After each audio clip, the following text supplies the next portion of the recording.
friends, so this is going to be the Extreme Superset Workout. I've put together 6 different exercises. We're going to do them in groups of 2. So there's going to be round 1.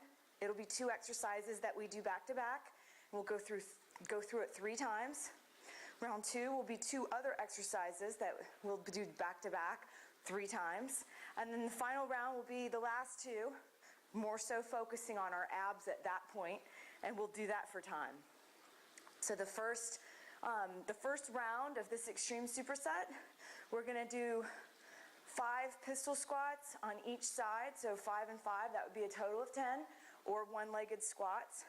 And then we're going to immediately get into the dive bomb. So when you're doing your pistol squat, in the event that you're not quite ready to do this just yet without support, then I encourage you to hold on to something when you go down. Grab a chair, grab anything that's sturdy, and use that to get up and down until you're strong enough to do it on your own.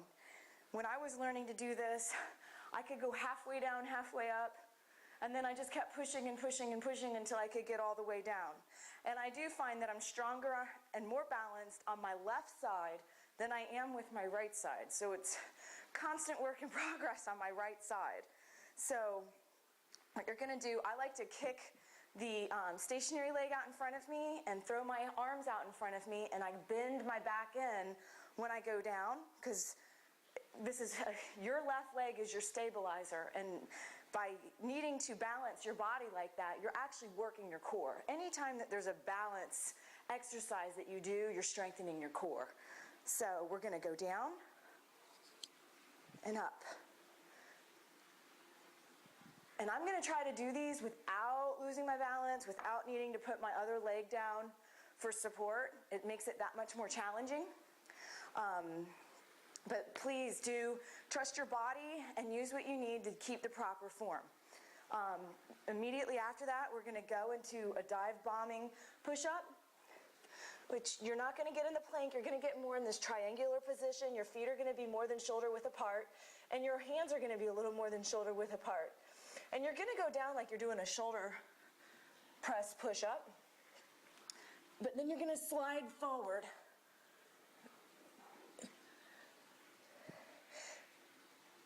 Just so you can see that motion again. And that's going to do a full range of upper body. It's just going to work a lot of different muscles, from your triceps to your shoulders to your chest, all of it. So we're going to do 10 of those. In the event that you're not quite able to do those regularly, then try getting on your knees.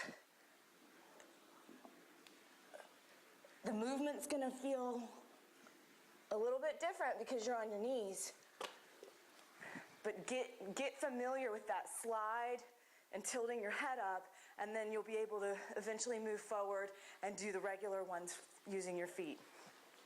Then the next group of exercises that we're going to do back to back, we're going to do more of those squats.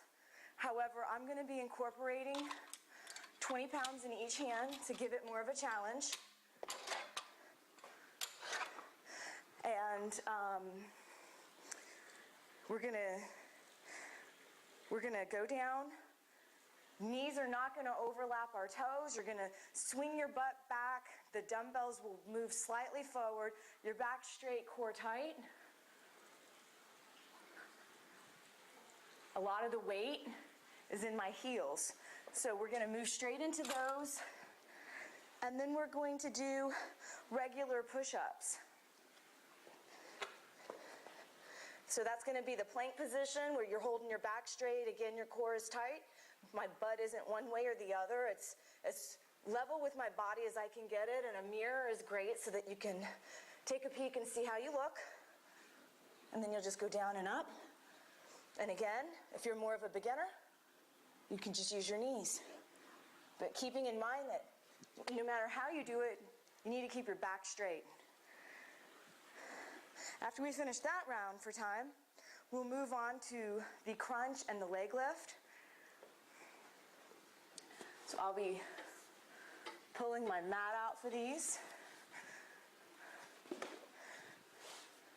So For both of these exercises, it's really important that you keep your back flat on the surface that you're laying on, your exercise mat, whatever you're using. I like to rest my fingertips lightly behind my ears, but you're not going to be using your hands at all to pull up. If you find that you're using your hands to pull up, then just lay your hands at your sides, and then you're just going to crunch up. And then, obviously, if you aren't using your hands, this is how it will look, because you want the exercise to be 100% of your abs. Then immediately, you can either lay your hands beside you or behind you, whichever is more comfortable, and then you're going to lift your legs. And this is very important that you keep your back flat. You're not arching it at all. In the event that you're arching it, only go as far down as you can without, and then back up. And eventually you will build up enough core strength where you can go all the way down and your back not be in the mix of wanting to get involved with this workout. So anyways, that's going to be our extreme superset. Now it's time to get through it and see how fast we can move through each round.